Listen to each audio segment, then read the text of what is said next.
The spring community meeting was moved because of the scheduling conflict with those caucus meetings, but the agenda remains the same. The Seigneury and this proposal to create a method of fast-tracking certain types of legislation.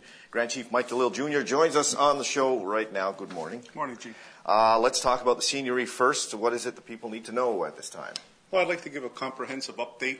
It's been a while since I spoke to the community on what is happening in the file. There's been a little bit of internal change. Linda Delormio will be leaving as the lead technician on the file, the project leader as it will, for Radiwa Danirats, and we wish her luck in September with that.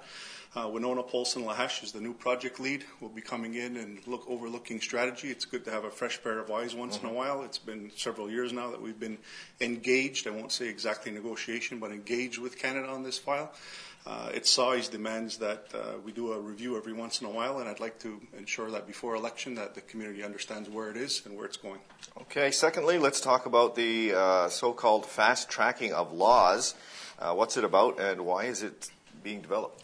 Well, it's a bit of a reactionary issue, and I don't want community to be too concerned that council is going to be circumventing process in terms of Kahnawà Legislative Coordinating Commission. We still want the legislative authority to be in the hands of the community, but from time to time we're going to be faced with impending legislation being imposed again upon us from Canadian government and possibly others. This one is matrimonial real property, matrimonial real interest. It has a much longer name than that, but it talks about rights after division of rights and then property rights when marriage is split up and so on. And I mean, in today's reality, we understand that that is a possibility even here in Kahnawà. We just want to ensure that people's rights, Mohawk rights, are ensured beyond what the Indian Act would prescribe to. And we think that because this is probably going to be passed sometime in the fall, that we need to fast track the lawmaking process and ensure that our rights are protected. It's just one example, but we're, again, going to consult community. We're going to ensure that they're involved in the process early.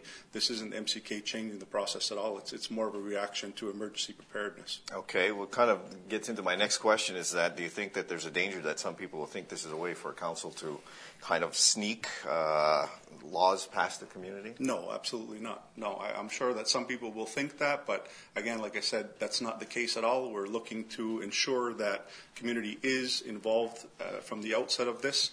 Once the criteria is put in place, or at least a draft is put in place before council, the community will be engaged to see if they agree with this.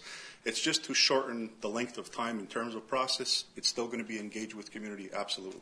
Okay. Any other expectations for the meeting?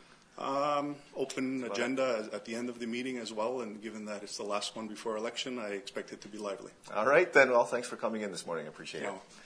We're going to take a short break right now, but don't go anywhere. There's still plenty more to come on KTV.